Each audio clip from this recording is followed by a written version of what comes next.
Joe, you and I both watched Wednesday, the TV show, and I No, really we liked did. it.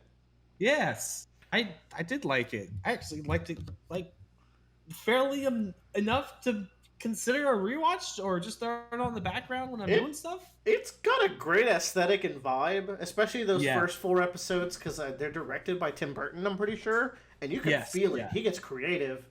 Yeah. Um, Wednesday is an Addams Family show. It's a reboot that focuses on Wednesday Addams. Mm-hmm. I am not the most well versed in Addams Family, but I know that they exist and their basic character traits, which Yeah. which is maybe why I like the show. Because I heard some people that don't like it is because they don't think it faithfully represents the core vibe of some of these characters. Mm-hmm. But without that, like I enjoyed it. I like Wednesday is a very morose, grim character, and like that's where a lot of her humor comes from. And I got a kick of it. Like it's formulaic. It's like, oh, here comes the Wednesday like cheeky line, but it doesn't really get old. Because Yeah. it stays consistent throughout.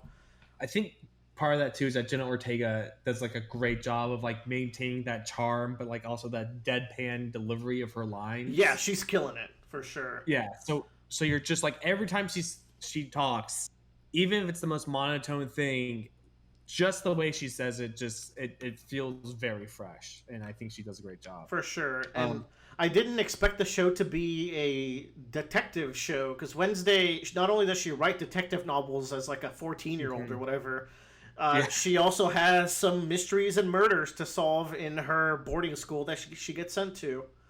Yeah. And there's some cool stuff to the mystery. There's some stuff where you have to suspect or disbelieve, like a mayor gets attacked and then is left alone to be assassinated in a small town where they're like, they have nothing going on. They would all be protecting Literally the nothing. mayor. They put up a statue of a racist. Well, I think every city in America has a statue of a racist. You're not But there's also like an interesting world building element to this show where it's like, okay, there's humans and there's supernatural humans, and we know they kind of exist. They keep to themselves. We're not hunting them down actively, though we did in the past. So it's but we don't like them. but we don't like them. Get them off our turf. So there's like genuine werewolves, gorgons, mermaids, like other bee manipulators is one of them. Yeah, It's I don't like- know anything about Adam's family lore, but I've always wondered that myself. I'm like, how does everything there work? in their Well, so world? the actual Addams family is not that supernatural. I think they're It's just like, kind of weird. they're just kind of goths, and then there's like a Frankenstein guy maybe in the family, like Well, but and a moving hand. Yeah, I don't think calling them not supernatural is accurate, considering they have an actual hand butler that moves around the house. But that's it, right? I can draw a line at hand butler. They have it, which is a hairy thing. Oh my that god, basically- it. Yeah. Good old Oh. cousin it. That's not even referenced. Maybe it is in the show, but I think it might be referenced in like a line about like its hair or something like that. I do hope future seasons bring in more of the family. And I'm cool with them focusing on Wednesday, and I'm also cool with her having her own thing going on as she's growing up and she's going to school. But I do want to see their take on some of these other characters. I like their cameos in the show.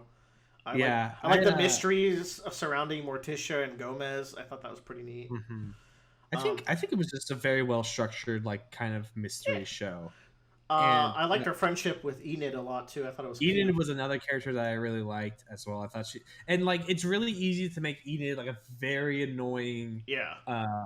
like happy-go-lucky girl, but I think they did a really good job because the one thing that stands out to me is that like she's going to go on a date with, I forget what that guy's name is. He's a Gorgon boy.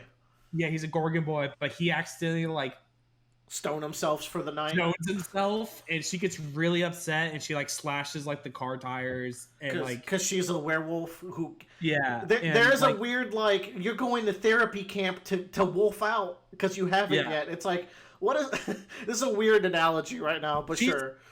But she's like she's the optimistic character, but you can very clearly tell that she is still going through things, which is a really good take of like that character who's always optimistic, but like she is active. Like, no, I kind of fucking hate that I haven't been able to turn to a werewolf yet, and this guy like blew me off on the date. It's like, okay, it's good She's that the so person- she's like so ready to start doing like teenage dating things, you know, like she's ready to get in there, but she's like not quite found her Yeah. stride.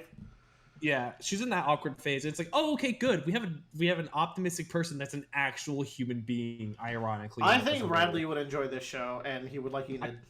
I think so too. Man, that b-boy though. Oh, the big Tyler, boy if you is. Yeah, Tyler's in the show, I guess. Tyler, if you've never had sex. What?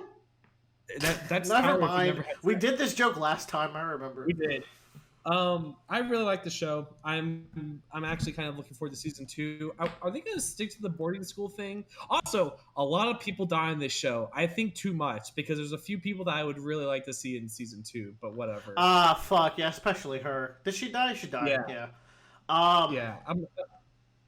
That was a good twist though at the end there with that character. I was feeling it because they give you 2 options by the end, Yeah. but you know, a small gripe about people watching mystery shows: they will have a theory, jump off of it 3 or 4 times, just completely guess everything, and then the truth comes out, and they're like, "I knew it," and it's like, well, duh, like, it has to be possible, so you thought about it at some point, but you're not this genius person who knew it. You jumped from ship to ship multiple times.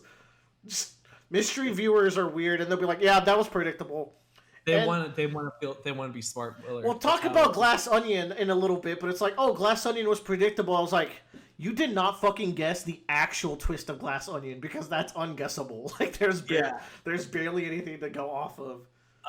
Anyways, Wednesday, good show. Enjoyed it.